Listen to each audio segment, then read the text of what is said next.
Alhamdulillahi Rabbil Alamin.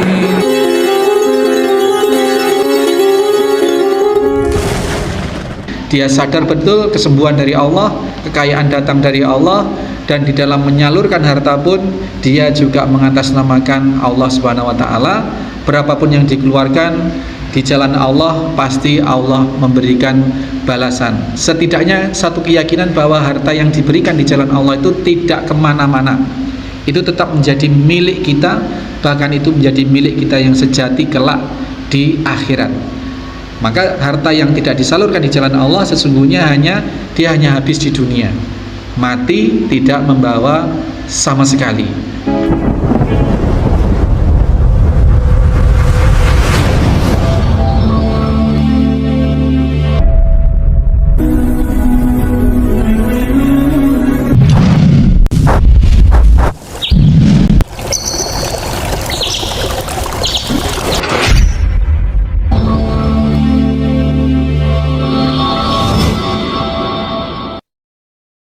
Bismillahirrahmanirrahim. Assalamualaikum warahmatullahi wabarakatuh. Innal hamdalillah nahmaduhu wa nasta'inuhu wa nastaghfiruh wa na'udzu billahi min sururi anfusina wa min sayyiati a'malina.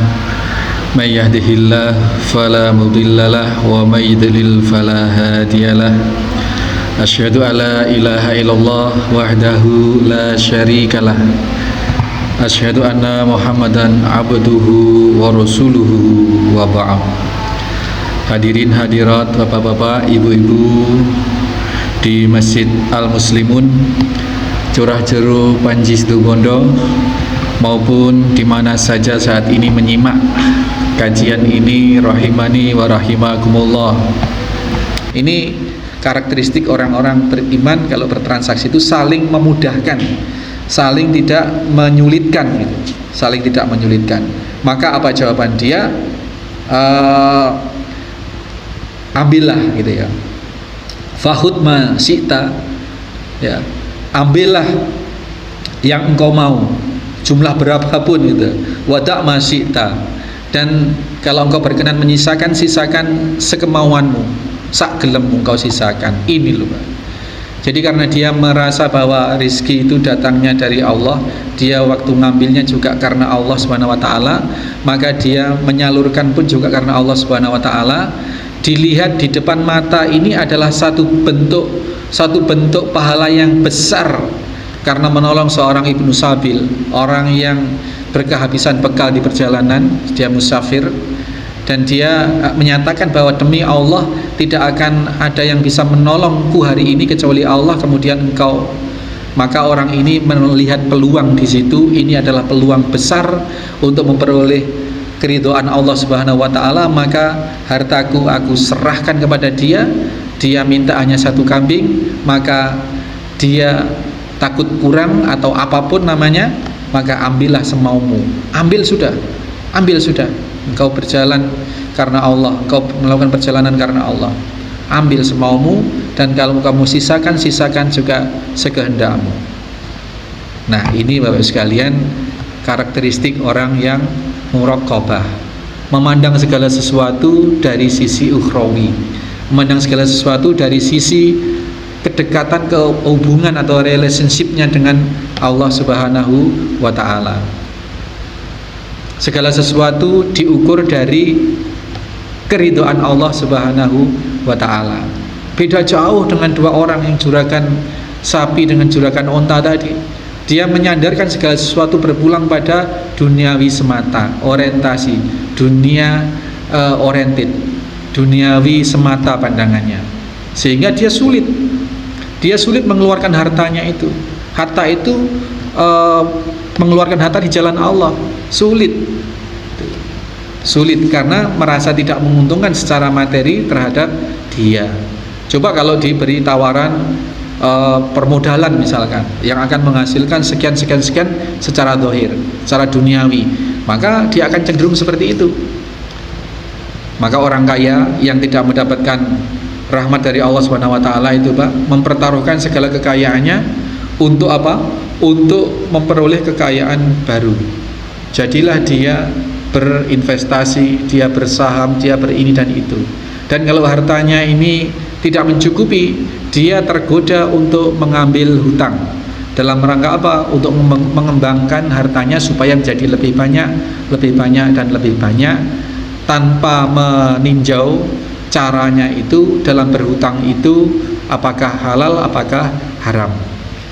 Maka kalau dia diiming-imingi dengan penghasilan yang 20% dari modalnya, maka dia akan cepat menghitung, mengambil kredit yang bunganya hanya di bawah 20%, misalkan 5% atau 7% atau berapapun.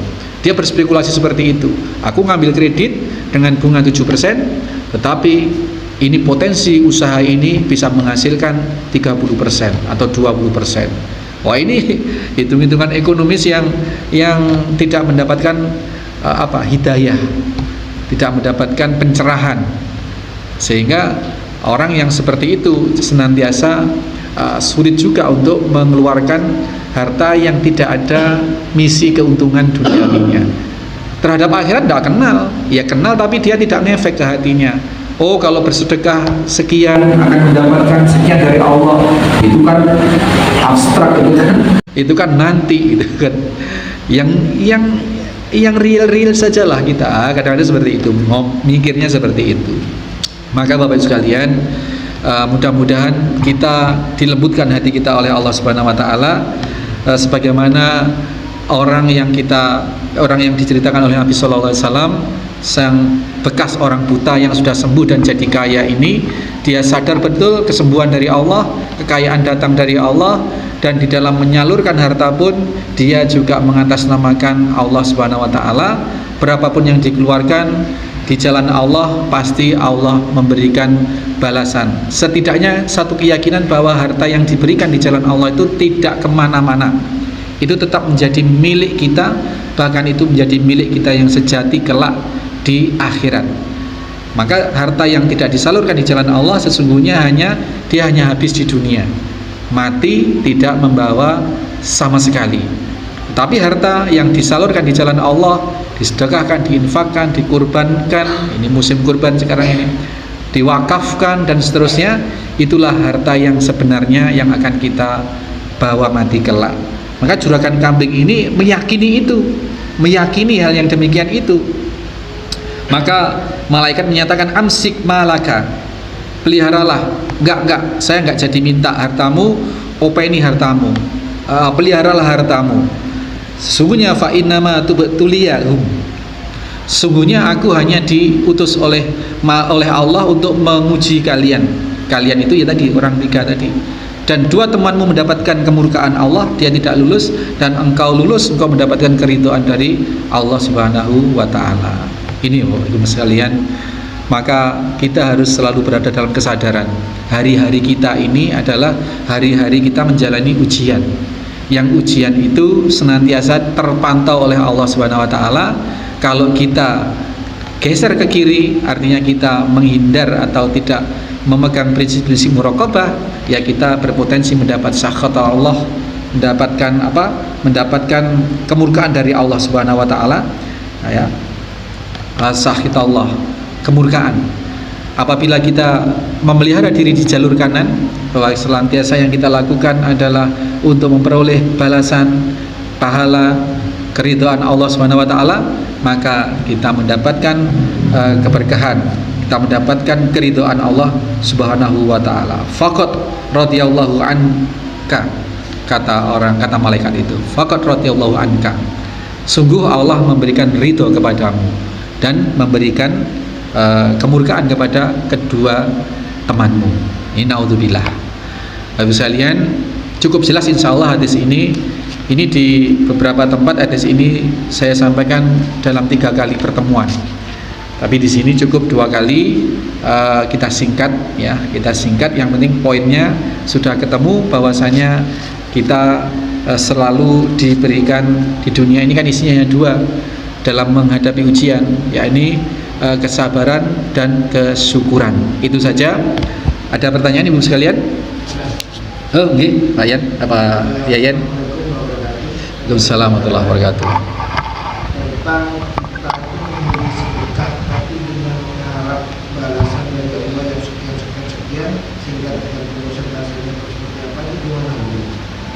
Iya, itu siap Pak. Oke.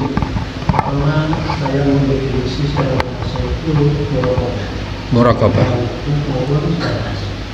Kemudian yang kedua, dari tiga pengandaian orang yang diuji Allah, mulai dari gelang, botak sampai kepada yang kita.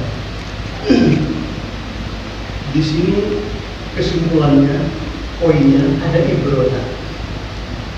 Ada ibro terhadap dua orang yang berpenyakit itu mengingkari terhadap nikmat Allah yang diberikan.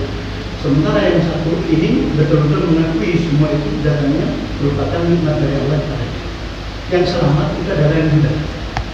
Pertanyaannya, penyakit yang botak dengan yang belang, hati mereka itu menjadi melakukan pengingkaran. Ini kan juga Allah yang mengembalikan hatinya seperti itu. Poin yang saya tanyakan terkait dengan masalah ini, cara apa kita itu artinya bisa menyasar supaya tidak terjadi yang seperti itu. Terima kasih. Iya, Pak Yan. Jadi Pak Yan tadi menyatakan bahwasanya bersedekah mengharapkan balasan dari Allah Subhanahu wa taala itu memang diperintahkan. Bahwasanya amal soleh itu harus dilandaskan pada imanan wa ihtisaban. Entah itu puasa, apakah itu bersedekah dan seterusnya, berdasarkan atas keyakinan kepada Allah, niat karena Allah, kemudian berikhtisab, mengharap balasan dari Allah Subhanahu wa taala. Itu tidak saja diperbolehkan tapi justru diperintahkan. Hanya saja pengharapan kita terhadap Allah itu jangan berhenti hanya pengharapan balasan duniawi, Pak. Ya. Boleh kita kan bebas saja. Kita meminta kepada Allah itu bebas saja, bahkan ya memang diperintahkan. Tetapi permintaan atau pengharapan yang disyariatkan, yang dianjurkan, yang dituntunkan kepada kita itu adalah fid dunya hasanah wa fil akhirati hasanah. Kita bersedekah, ya Allah ya Rabb, aku bersedekah. Janjimu 1 rupiah tumbuh menjadi 7, dan setiap 7 tangkai itu berbuah 100, jadi 700. Ini adalah pahala atau kebaikan dunia yang kau janjikan. Tetapi aku memohon kepadamu ya Allah kebaikan selain dunia dan juga akhirat. Maka Rabbana atina fid dunya hasanah wa fil akhirati hasanah. Jadi boleh Pak Yan, tapi agar kita tidak rugi, maka kita mengharapnya jangan berhenti sampai hanya balasan duniawi. Itu yang pasti dan itu dituntunkan oleh Allah. Caranya yaitu kita minta dua sisi, dunia dan akhirat. Dunianya dapat balasan harta yang semakin banyak, akhiratnya adalah harta yang semakin banyak itu juga membawa kebaikan kepada kita untuk akhirat kita. Kemudian Allah memberikan ujian dan Allah memberikan kekerasan hati, karena kerasnya hati orang tua tadi itu tidak luput dari settingan Allah juga kan ya Pak. Bagaimana agar kita tidak dikeraskan hati kita oleh Allah Subhanahu wa taala? Di lain sisi Allah, Rasul menuntunkan pada kita, memberikan tuntunan-tuntunan. Di antaranya untuk kelembutan hati, itu beberapa sabda Nabi sallallahu alaihi wasallam, kita dituntunkan untuk memperhatikan anak-anak yatim, mengasihi anak yatim bisa melembutkan hati. Kemudian kita diberi tips juga untuk memperbarui, membangun, memperkokoh keimanan dari waktu ke waktu. Jadi tu imanakum bila ilaha illallah, di antaranya itu. Dan banyak tips-tips lain ya, di antara selain menguatkan iman, melembutkan hati, la ilaha illallah, di antaranya kita juga bersinergi, berkomunikasi, berinteraksi dengan orang-orang yang hatinya lembut, Pak. Karena pergaulan itu bisa membentuk karakter seseorang. Itu di antaranya. Jadi Allah memiliki kehendak apapun, tapi kita diberi tips oleh Allah untuk memohon kehendak terbaik dari Allah Subhanahu wa taala.